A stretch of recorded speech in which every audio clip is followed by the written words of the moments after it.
আমি প্রায় ১ সপ্তাহ হচ্ছে গ্রামের বাড়িতে গেছিলাম এবং এই যাওয়াটা একেবারে আনএক্সপেক্টেড। মানে শখে যাওয়া বা প্রয়োজনে যাওয়া না। আব্বার অসুস্থতার কথা শুনে আমরা বোনেরা সবাই একসাথে দৌড় দিছি। তো এটা আমি যাওয়ার আগে ভিডিওটা বানায় রাখছিলাম। আজকে সকাল ৭টায় আমরা ঢাকায় পৌঁছেছি। এতদিন আমি রংপুরেই ছিলাম। আব্বার শরীরটা খারাপ ছিল, সব কিছু বন্ধ ছিল। আমার বিজনেস, আমার বাচ্চাদের স্কুল সব কিছু বন্ধ ছিল। কারণ হচ্ছে যে ওই জায়গাটা আমাদের সবার কাছে এত সেন্সিটিভ। আসলে হয় না, কেউ কেউ কারো কাছে খুব দুর্বল থাকে, কেউ মার জন্য, কেউ বাবার জন্য। আমরা আব্বার প্রতি সবাই খুব বেশি দুর্বল। তার অবশ্য যথেষ্ট কারণ আছে, যথেষ্ট যুক্তি আছে। কারণ ওনার কাছে আমরা যে কেয়ারটুকু পাইছি, ওনার কাছে যে ভালোবাসাটা পাইছি, ওনার কাছে আমাদের স্মৃতি এত বেশি যেগুলো বলার অপেক্ষা রাখে না। যদি কেউ কথা বলতে বলে, আমি সারাদিন ওনার কথা বললেও ওনার কথা শেষ হবে না। ওনার সাথে আমাদের এত বেশি অ্যাটাচমেন্ট, এত বেশি স্মৃতি, এত বেশি মেমোরি উনি হচ্ছে আমাদেরকে দিছে। এখনকার কেউ কিছু মনে করে না। এখনকার বাবাদেরকে দেখি, আমার সন্তানের বাবাদেরকেও দেখি, আমি যদি কম্পেয়ার করি, তার 1% ওরা করার সময় পায় না বা টাইম ম্যানেজমেন্টটা করতে পারে না। সেখানে আমার আব্বা একজন ফুল টাইম চাকরিজীবী হয়েও আমাদেরকে এত বেশি সময় দিছে। নিয়ম করে আমাদের সাথে খেলছে, নিয়ম করে আমাদেরকে নিয়ে ঘুরতে গেছে, নিয়ম করে আমাদের প্রত্যেকটা বিষয় খেয়াল রাখছে। এটা, এবং আমরা যে ভাই বোন কম তা না। এখন তো বাচ্চা 1 জন 2 জন, আর আমরা সেখানে কতগুলো ভাই বোন। যাই হোক, আপনাদের সাথে শেয়ার করি ব্যক্তিগত বিষয়। সব কথা বলতে ভালো লাগে না, সব কথা পারিবারিক বিষয়গুলো খুব বেশি শেয়ার করতে ইচ্ছা করে না। তো এতদিন ভিডিও না দেওয়া, আর আমি হচ্ছে এরকম একটা মানুষ যে এই ইউটিউব বলেন আর হচ্ছে ব্লগিং বলেন, বিজনেস বলেন, কোনো কিছু আসলে এত বেশি প্রফেশনাল এ পর্যন্ত আমি নিতে পারিনি। তো বাচ্চার অসুস্থ, আমার সব কিছু বন্ধ।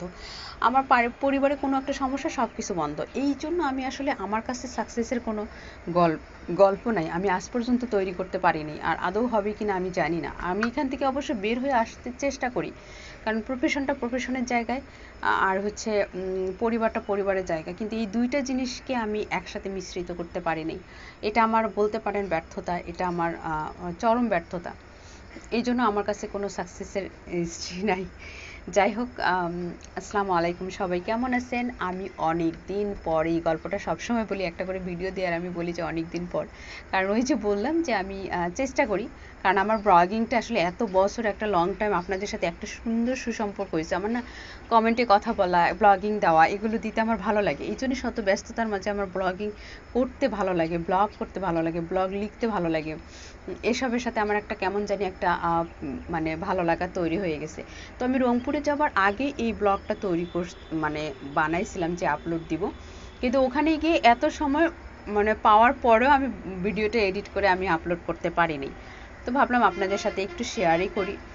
তো আমি একটা আর নতুন নতুন কাজ করতে আমার খুব ভালো লাগে। আমি রিসেন্টলি হচ্ছে নতুন জিপসামের কাজ শিখছি। সেই কাজটা বাসায় ট্রাই করছি। আমি আপনাদের একটা মোল্ড হচ্ছে বানিয়ে দেখাই। এটা যে কী পরিমাণ একটা মজাদার জিনিস। নতুন নতুন কাজ যখন আমি দেখি যে অনলাইনে এটা হচ্ছে, শিখে রাখি। ভালো লাগে, কেন জানি না আমার এগুলোর প্রতি খুব আগ্রহ। একটা নতুন কাজ শিখতে খুব বেশি ভালো লাগে। তো আমি এগুলোর তো অনেক দাম, মোল্ডগুলোর দাম দেখা যায় যে খুব ছোট্ট একটা মোল্ডও 350-400 টাকার নিচে নেই। তো আমি শুধু একটা কিনছি।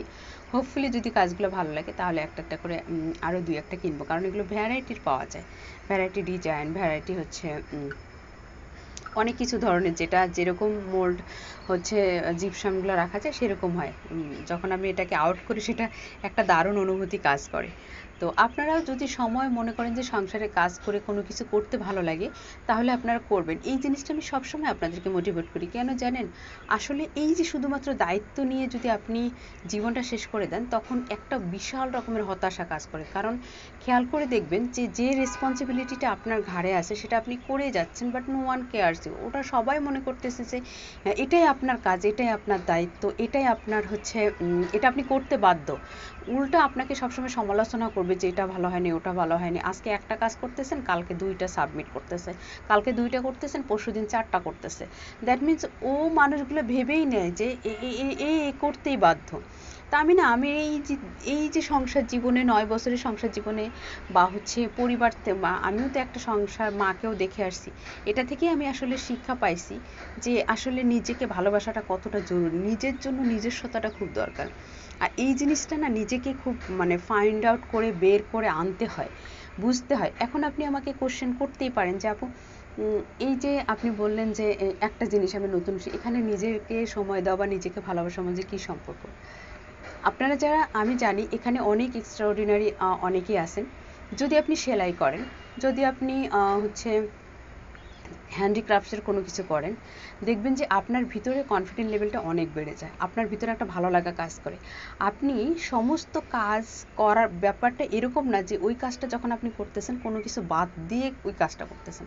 আপনি সংসারের সব কাজ, সব রেসপন্সিবিলিটি পালন করার পরে কীভাবে যেন সময়টা ম্যানেজ করে আপনি ওই কাজটা করতেছেন, আর ওইটা করার পরে যে আউটপুটটা, যে ফিলিংসটা আপনার ভিতরে কাজ করে, দ্যাট মিনস এটাই হচ্ছে সেলফ লাভ, এটাই হচ্ছে সেলফ স্যাটিসফ্যাকশন, আর এটাই হচ্ছে কনফিডেন্ট লেভেলটা বাড়াতে। কনফিডেন্সটা কোথা থেকে আসে?